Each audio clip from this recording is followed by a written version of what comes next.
IBN-7 हौसला है।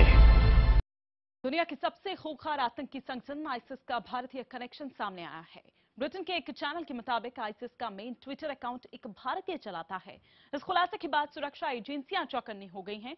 Police ने मामले की जांच शुरू कर दी है।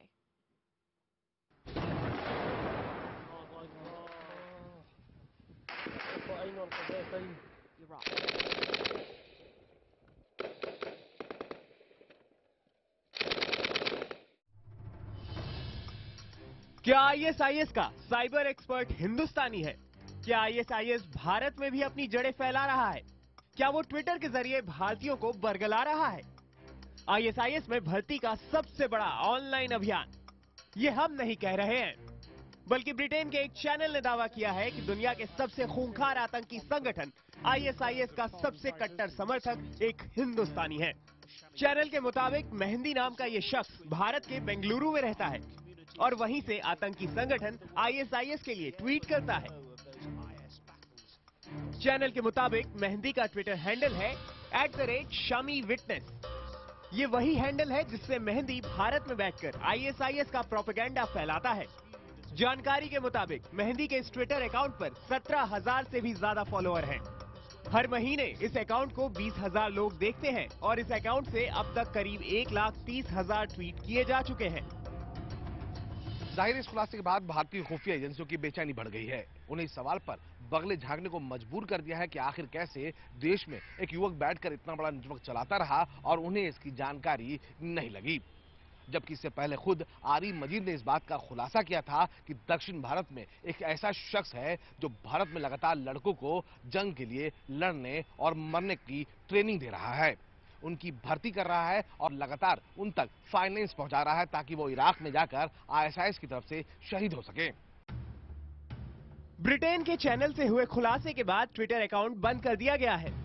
वहीं एनआईए की टीम ने भी बेंगलुरु में डेरा डाल दिया है और एनआईए का साइबर सेल इस ट्विटर अकाउंट के आईपी एड्रेस की लोकेशन ट्रेस करने में जुटी हुई है। Is there any detail regarding this? Any input or any? We have taken note of this information and our crime branch is on the job to look into it and see its veracity and if so, what needs to be done. The crime branch is already on the job. I cannot react on that immediately because it's a news report. It does, but we have various agencies working in various directions at various positions. We need to calibrate everything. Then I can respond to you. That I cannot tell you because it's a report you have received, and we have a mechanism in place. So we have to see everything first.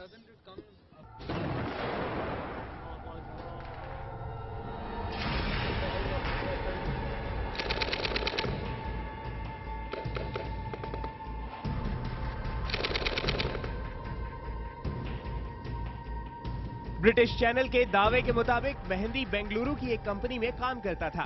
वो ISIS से इस कदर प्रभावित था कि वो खुद ISIS में शामिल होना चाहता था।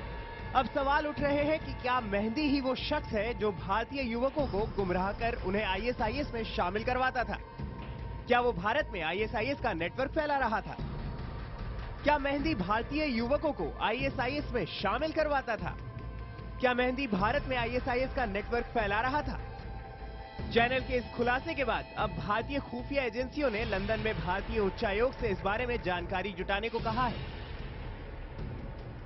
इस खतरे को इसलिए भी नजरअंदाज नहीं किया जा सकता है क्योंकि खुद भारतीय खुफिया एजेंसी इस बात का खुलासा पहले ही कर चुकी है कि भारत में खूंखार आतंकी संगठन आईएसआईएस के लिए लड़ने के लिए हर वक्त कई लड़के तैयार बैठे हैं। हाल में गिरफ्तार आरिफ मजीद भी इस बात की तस्दीक कर चुका है कि आईएसआईएस ने भारत में अपना नेटवर्क इस कदर फैला रखा है कि ऐसे माध्यम के जरिए हर रोज अपने लिए नई भर्तियां कर रहा है। उन लड़कों को बरगलाकर देश के खिलाफ द्रोह कराना चाहता है ताकि वो जिहाद के रास्ते पर चल सके। जाहिर है इस खुलासे के बाद खुफिया एजेंसियों पर सवाल खड़ा होना लाजमी है।